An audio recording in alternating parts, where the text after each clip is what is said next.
Human beings are social creatures.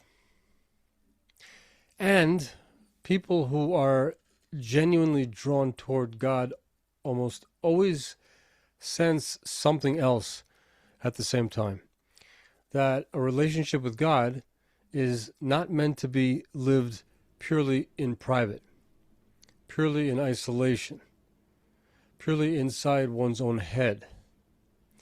And that's why you often hear people say, I don't believe in organized religion. And I've always wondered what that means. As opposed to what? Disorganized religion? Or does it mean something entirely different? The individual on his or her own spiritual path, with no structure, no community, no shared obligation. If it's the second thing, then there's a fair question that follows immediately. Does the Noahide path fit that bill? Because there will always be rugged individualists. People who truly prefer to walk alone. But most people don't. Most people want fellowship when it comes to relating to God.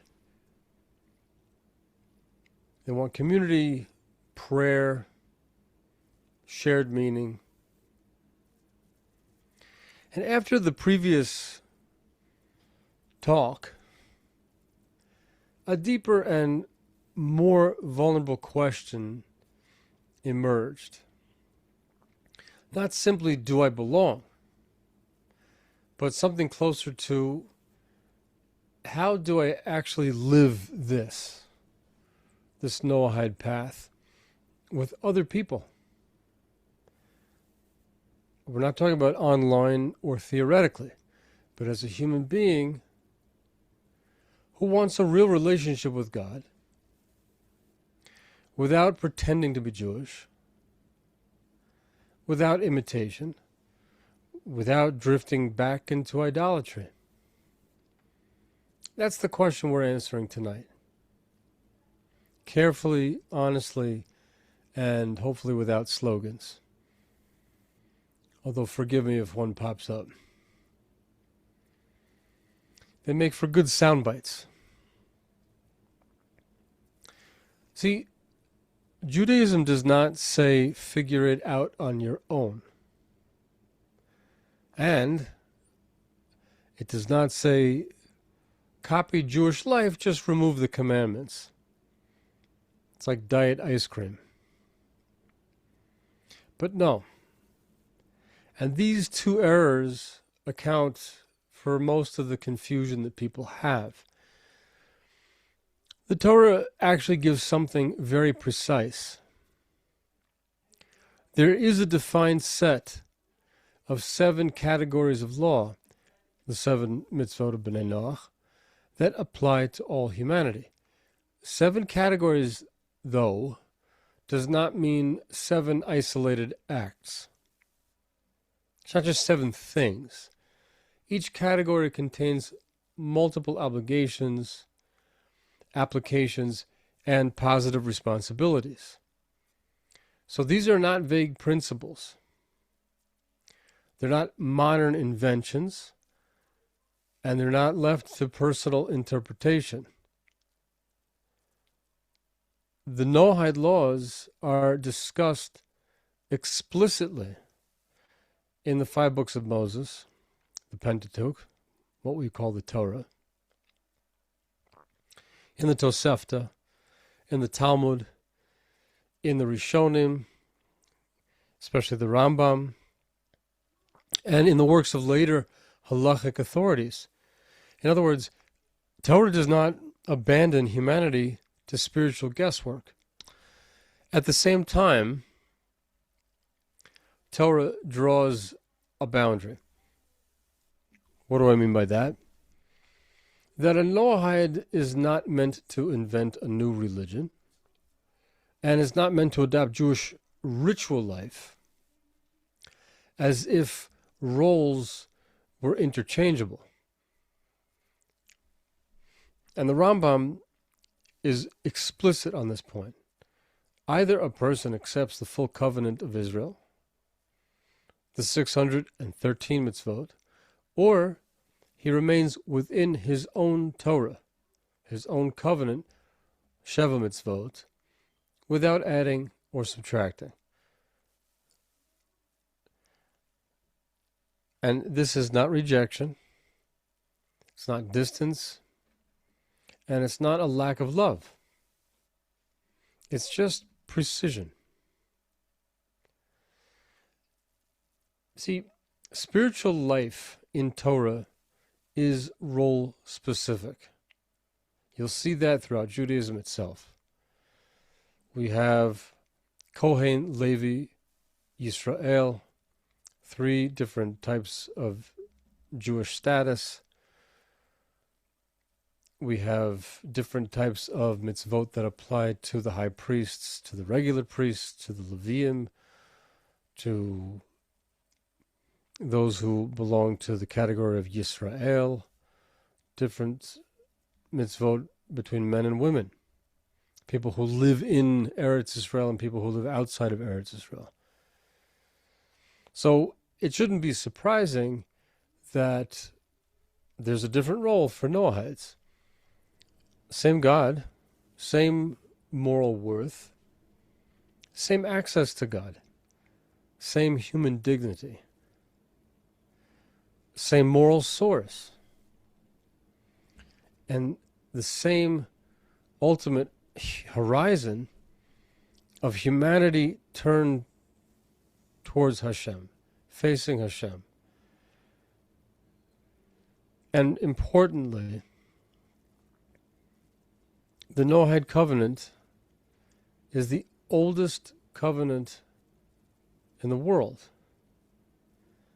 given to humanity as humanity before Sinai, before Israel became a nation.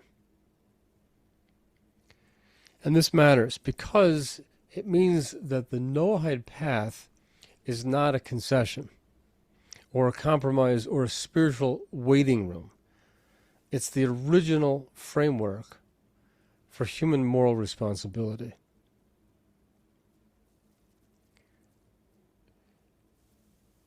Now, although the Noahide covenant is ancient, the Noahide identity as a self-conscious global community is relatively new. For most of history, righteous non-Jews lived within existing civilizations. In the Second Temple period, many were known as God-fearers. They had the status as God-fearers. You can see this in the writings of Josephus. These were non-Jews who rejected idolatry, and they honored the God of Israel. They prayed, they gave charity, and they attached themselves to Jewish communities without converting. They worshipped alongside Jews while remaining distinct. That historical memory matters because it shows that closeness without conversion is not an invention of the modern era.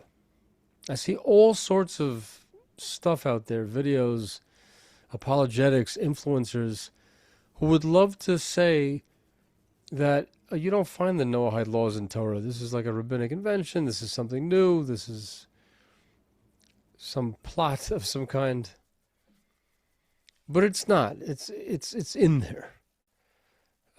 As is visible to anybody who knows how to read this stuff. It's all over the Torah, in fact. And it also shows something else that needs to be said clearly, which is that the Jewish people are not uninterested in you. You're not invisible. You're not standing outside the story. And this is why the synagogue can remain a meaningful place for Noahides to pray and to learn and to maintain friendships with observant Jews, just as it was in ancient times. But still, there's still no separate Noahide civilization that has developed parallel institutions over all these millennia.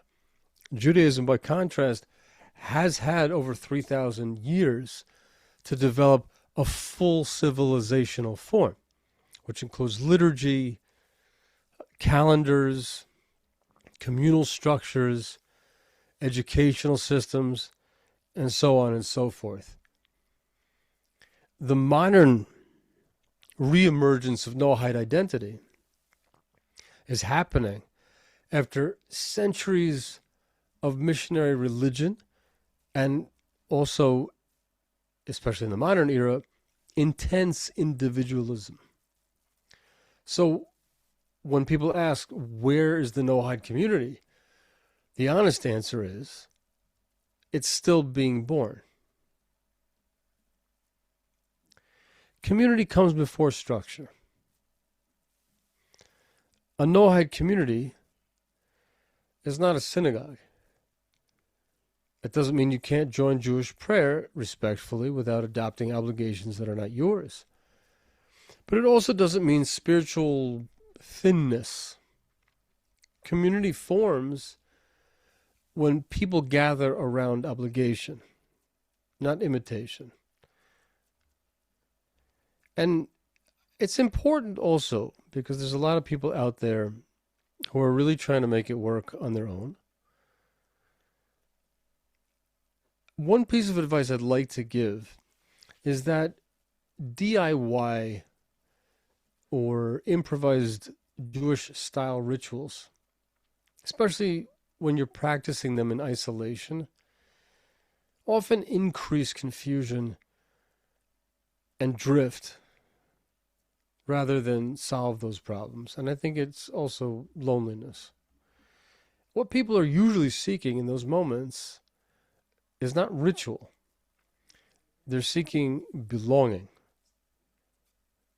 And of course, that desire itself is not a flaw. That's the sign of a healthy soul. That's a sign of a soul that understands that we are all interconnected. So the solution is connection without imitation. For example, let's talk about prayer. Prayer predates Sinai, predates the giving of the Torah. In fact, it predates organized religion altogether. It predates Israel. The Torah records prayer from Adam, Noah, Abraham, from the beginning of time. You'll see that the Torah, especially in the book of Genesis, is a record of people's conversations with God. What matters is not which prayer text you're holding. What matters is before whom are you standing? And that phrase, know before whom you stand, da lifnei mi ata omed, is something that many Jews will recognize because it appears above the ark in many synagogues around the world as a reminder of whom prayer addresses. And it applies to everyone who prays there. You see that phrase, and it reminds you of, we're not just in a social hall here. It sets the tone. Noahide prayer is directed solely to Hashem. It's unmediated. There's no incarnations, no saviors. It's grounded in gratitude and responsibility. And it's oriented toward ethical repair of this world. Fixed prayers are permitted. And personal prayer is essential. It's really good to talk to God in your own language, based on what's going on for you at that time. And a Noahide may be inspired by Jewish prayer and incorporate those elements into their own practice, not as imitation, but as attachment. Because we all attach to the same God and the same Torah. And in that sense, we're not strangers standing side by side. We're not competitors, we're not replacements, we're not hierarchies of worth. We are one human community, standing before one God, each according to our covenants, respectively. We might not have met each other yet, but that'll come in time, hopefully.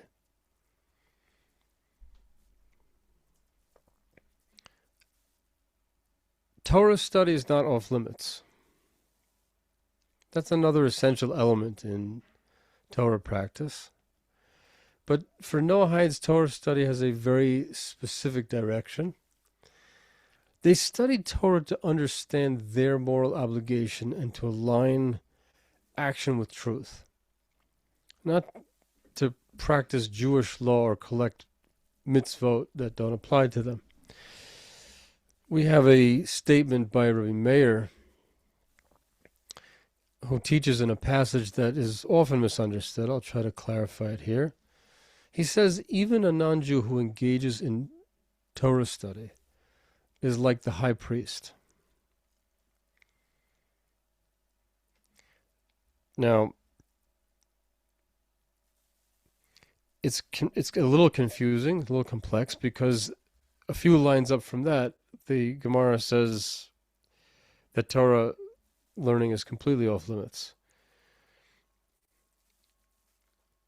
So what does Rabbi Meir mean here? So we learn that it refers specifically to studying Torah as it pertains to the 7 laws.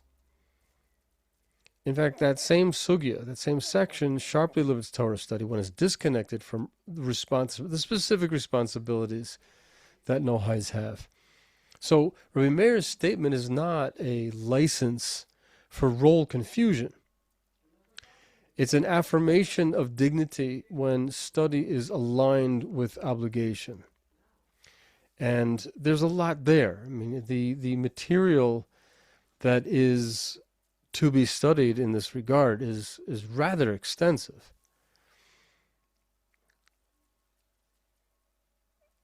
Study aligned with truth, covenant-specific study, elevates the human being who studies it, which is why Rabbi Meir gives the example of the high priest.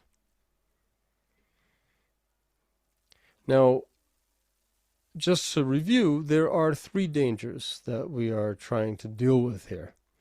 One is isolation. A lot of people mention, the feeling that walking this path often comes with that sense of isolation. Another one is imitation and replacement. Each one of these things pulls a person away from Torah. The Noahide path is a narrow path, not in the sense of being restrictive, but in the sense of being precise. Precision is respect.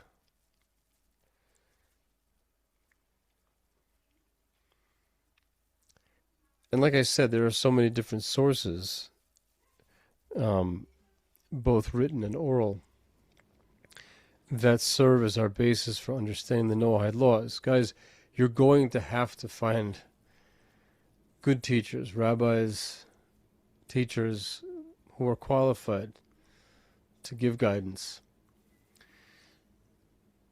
The Noahide covenant is ancient. But again, the modern Noahide identity, the emerging Noahide identity, is new. And that newness carries responsibility. And it also means something hopeful. You're not late. You didn't miss your moment. You're early. Some people ask, where are the rabbis? Where are the rabbis? If we're supposed to learn these things. This might be a bit of an uncomfortable truth, but rabbis are responsible first for Jewish communities.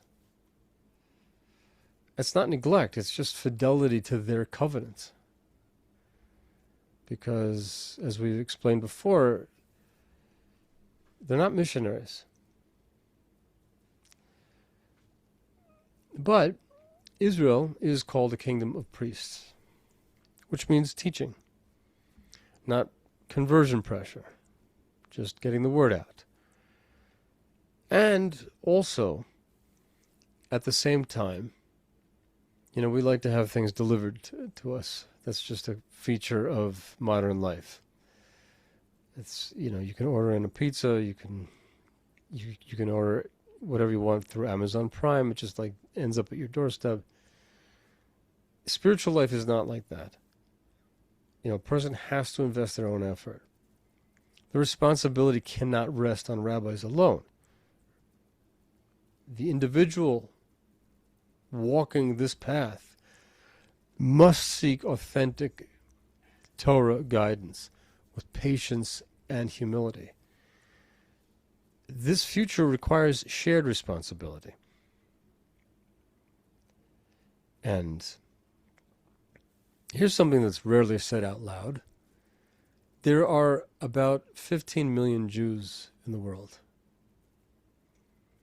And there's nearly 8 billion non-Jews. If even a fraction lived consciously as Noahides and donated to the cause, the resources would exist to build institutions worldwide. We do not yet know what a mature Noahide civilization will look like. That's not weakness, it's an invitation. So I want to give us all homework to imagine, to take responsibility, to seek one another out, to talk to each other, to develop these connections, these friendships. Dare to dream. So the question is not how Jewish can I become without converting. The question is how faithful can I be exactly where Hashem placed me. It's not a lesser calling. It's the original. It's the original.